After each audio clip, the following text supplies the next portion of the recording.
এজন্য বাবার কথা মতো টেবিল পরিষ্কার করতে লাগলাম। জীবনে কখনো এক জায়গা থেকে অন্য জায়গায় একটা খাবারের প্লেট সরিয়ে দেখি নাই, আর আজকে আমাকে এসব করতে হচ্ছে। আমি টেবিল পরিষ্কার করছি আর দূর থেকে সবাই আমাকে দাঁড়িয়ে দাঁড়িয়ে দেখছে। টেবিল পরিষ্কার করার পর কিচেনে চলে গেলাম। কাজের মেয়েটা ভয়ে আমাকে বলল, আপনি দাঁড়িয়ে থাকেন, আমি সবকিছু করছি। আমি জানি না উনি আপনার উপর কেন এভাবে রেগে আছে, আপনি তো জীবনে এসব কাজ করেন নাই। কাজের মেয়ের কথা আমি আটকে বললাম, আমার কপালে ছিল এসব, এখন বলো আমাকে কি করতে হবে। আর একটা কথা শুনো, এই পরিবারের সবাই আমাকে ত্যায্যপুত্র করে দিয়েছে। এই বাসায় আমার কোনো দাম নেই, আমাকে এখানে গোলামের মতো রাখা হয়েছে। আমার থেকে তোমার এখানে বেশি দাম আছে। কাজের মেয়ে বলল, কিন্তু এসব কেন ভাইজান? আমি বললাম, তুমি বাহিরের মেয়ে, এত কিছু জেনে তোমার লাভ নেই। আমি আমার মতো রান্না করতে লাগলাম, কখনো রান্না করি নাই। হঠাৎ করে গরম পাতিল ধরতে গিয়ে হাত অনেকটাই পুড়ে গেল। কাজের মেয়েটা বলল, এতটা হাত পুড়ে ফেলেছেন? আমি আগেই বলেছিলাম আপনি এসব পারবেন না, আপনি রুমে যান, আমি সব কিছু সামলে নিব। আমি বললাম, কিন্তু? মেয়েটা বলল, আরে যান, আপনি এসব পারবেন না, আমি সবকিছু দেখে নিব। তবে ধীরে ধীরে রুমে যাবেন, কেউ যেন জানতে না পারে আপনি রুমের ভেতরে আছেন। সবাই মনে করবে আপনি আমার সাথে কিচেনে আছেন।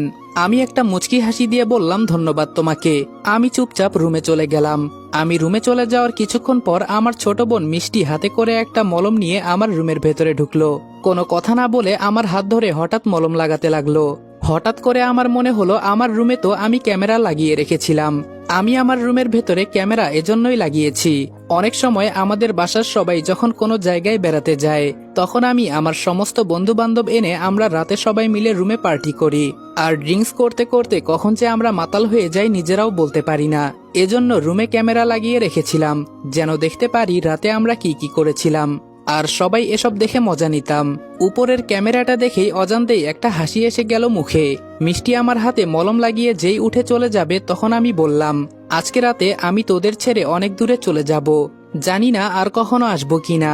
আমাকে তো সবাই পরিবার থেকে আলাদা করে দিয়েছে, এখন আমি তোদের কিছু না।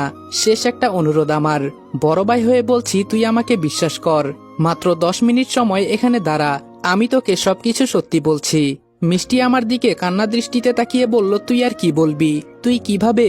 আমি ওকে আর কোনো কথা না বলতে দিয়ে হাত দিয়ে ক্যামেরার দিকে ইশারা করে বললাম, বিশ্বাস কর, আমি কিছু করি নাই, যা করেছে আমার বড় বোন আর আমার আপন চাচাতো 2 ভাই। আমার ক্যামেরায় হয়তো এসব রেকর্ড করা আছে, তুই আমাকে একটু সাহায্য কর, তাহলে দেখতে পারবি। মিষ্টি আমার দিকে তাকিয়ে কিছু বলল না। আমার কথা মতো ও কম্পিউটার ওপেন করে ভিডিওটা খুঁজতে লাগলো, আর অবশেষে মিষ্টি সেই ভিডিওটা পেয়ে গেল।